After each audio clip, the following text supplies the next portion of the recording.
Good morning to you. Mark Suttle, HurricaneTrack.com here near Buffalo, New York. It is now Monday, January 15th, 2024.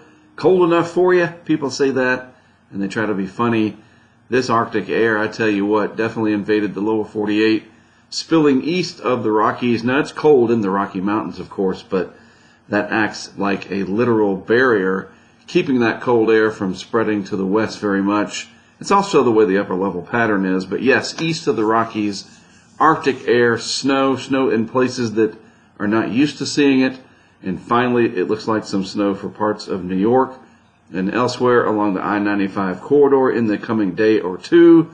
And then where I am in the Great Lakes area, right off of Lake Erie, unbelievable amounts of snow. I mean, it's believable because it's happened before, but I'm not used to it. What an adventure it has been up here. We'll get to that. I'll show you some highlights as we move forward. All right, first of all, check it out.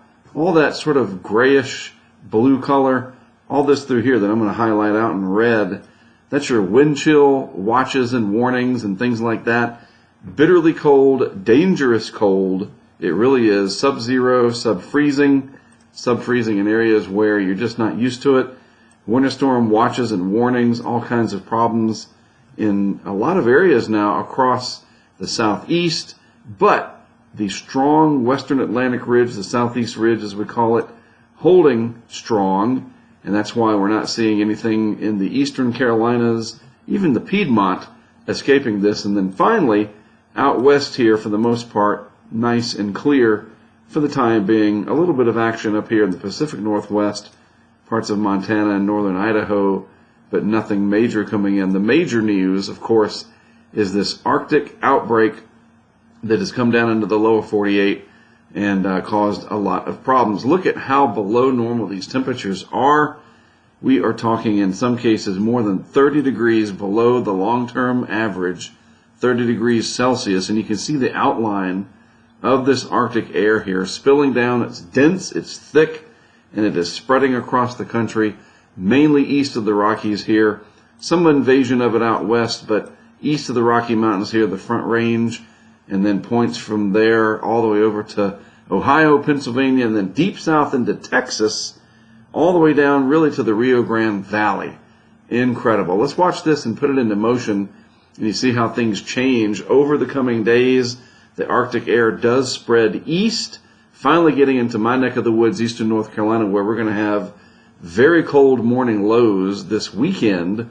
And then that will get swept out and we start to warm things up. Are you serious? Look at that. That is quite the change. That is dynamics for you. That's also a lot of cracked pavement. Yeah, the freeze-thaw going to be in full effect. We go from much below to much above in just a short period of time. You got to love these El Nino winters. Wow. All right, so what does it look like in terms of the weather map itself, so to speak? This is the GFS. And what we're going to want to watch here, we'll keep using red. Watch around the lakes up here. Not much going on compared to what we've had. But we do have some wintry weather down here in parts of the south.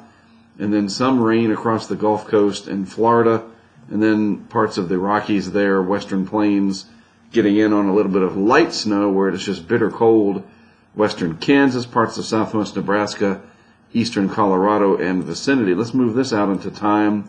Watch what happens. Finally, going to break the snowless streak in most areas up here that have not seen appreciable snow in some areas over 700 days. Pretty remarkable that it's been that long. So that first storm system will move out. Kind of really winds up there in the Gulf of Maine, and then the very cold air spills in behind it. Another system tries to come through, maybe bringing some snow, possibly to the mid-Atlantic, and then interior areas from there. And then the pattern will start to warm up and change, but we are getting close to a week out. You know how that goes, just the next 2 days and beyond, 2 to 5 days. I don't want to say it's hard to predict, but you know how changes can be. But a snowy pattern, icy cold, you name it. Let me show you a few highlights from my adventures up here in the Buffalo area. First of all, I went over to the Highmark Come on, get it right, Mr. Sudduth. The Highmark Stadium. I'm cold. I've been out in the cold. So when I was out in the stadium helping to shovel snow for a little while, it was futile. And look at that. It's like, what is all that swirling? Well, that's the snow. It was snowing so hard. These big aggregates, huge snowflakes clumping together. That's the field down there. It just wasn't happening. I stayed for about an hour, helped a little bit, talked to some people, just got a feel for what everybody's dealing with. And that was something else. I had never, ever experienced anything like that.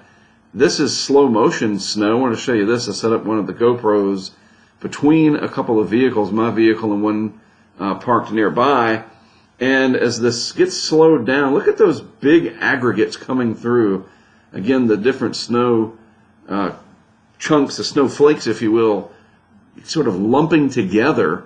And you get these very large, people call them cornflake snow, whatever. They were bigger than that.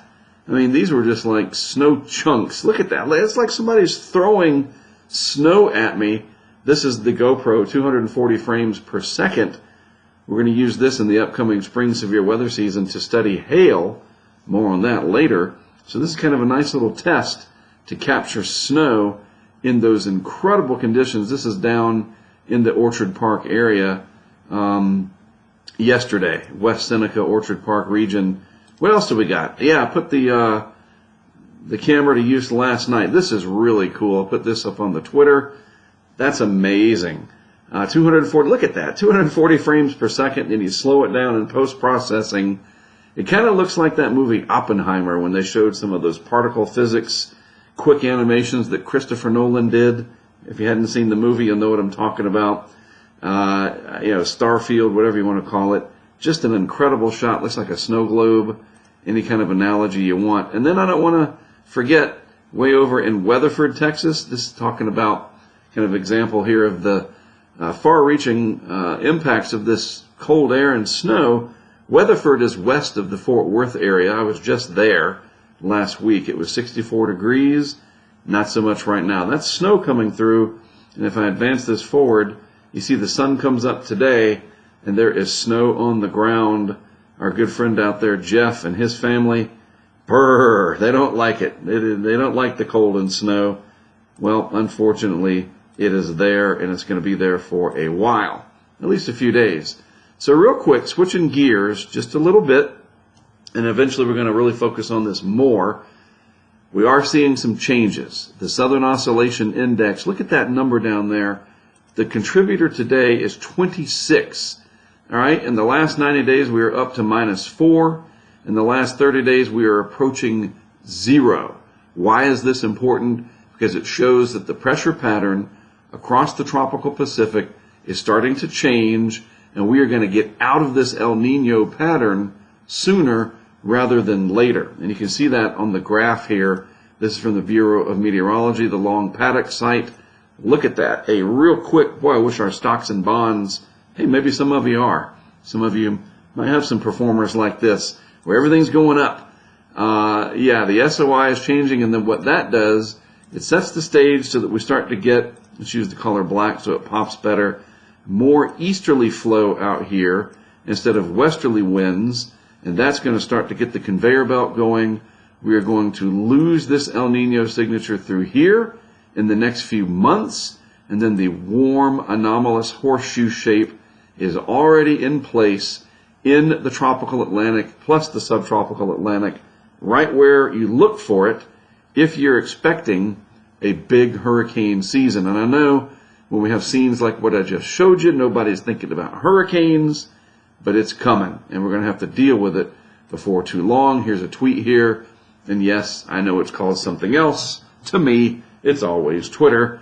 Richard Dixon, Dr. Richard Dixon, PhD in meteorology. Very interesting tweet here shared with me from my friend Adrian down in Southeast Florida. Never met Adrian in person. That's going to change in the coming months. I can't wait to meet him. Huge weather buff and hurricane tracker down there. Anyway, the Climate Change Service C3S multi-season forecast, fancy way of saying computer model outlook, shows a very favorable pattern as we get into the early weeks of the hurricane season, there's your La Nina developing in the tropical Pacific, and a very warm look with the heat areas, the warmest of the anomalies, in the heart of the main development region and into the Caribbean. And this is the ECMWF Met Office. All these different models here, INCEP, JMA, it's like a conglomeration of it, right? Like a consensus, if you will, but it's not really a consensus. It's just a bunch of them, kind of like an ensemble. And this is the mean forecast. This is the mean, the average, right? Wow, if it's worse than this in the tropical Atlantic, like it was in 23, it exceeded our expectations in 2023, we could really be having some problems going forward. Just a real quick look around the area.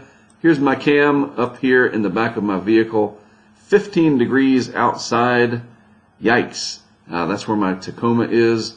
And this is a view from the camera that we've got in the back. Still snowing lightly here in the Lancaster area, out near the airport. And then let's check the Weatherford cam. I just want to show you this. Our good friend Jeff down here. Yep, still kind of snowy. I bet it's crunchy out there. It's pretty darn cold. And even my friend Dylan Federico over in the Dallas area posted some pictures and some video. He's a meteorologist over at Fox 4 in the Dallas area, that they had some snow in the Dallas-Fort Worth area. I heard a report, I guess it was on Fox Weather I was watching earlier, waiting for one of my hits, Max Gordon reporting from Dallas, that some of the planes couldn't take off because the water inside the plane that they use for all kinds of stuff froze. So it's not even weather necessarily on the runway, it's the darn planes were having issues. It's just nuts. But it'll eventually change, and we'll get to spring. You know what that meme, they say spring's just around the corner. Hey, look, in just the next few days, once we get through this, it will warm up. So between now and then, Arctic air, lots of weather, impactful weather, before we start to warm things up and we get that January thaw. It's coming, though. At least that's what the models show. Hopefully they are right. All right? Thanks for tuning in. I do appreciate it. I'm going to be traveling, making my way back home to North Carolina tomorrow. Hopefully be home tomorrow afternoon. And get ready for the very cold weather down there. I got to get my pipes ready. Going to be a low of 17, plus or minus, in Wilmington Saturday night. Yuck. All right, you guys have a great rest of your Monday. Thanks for tuning in. Thanks for following along. Thanks for the engagements on all the social media. Everybody on Patreon, elsewhere. All of us do appreciate it at Hurricane Track. I'm Mark Sudduth. I'll have more for you probably on Wednesday.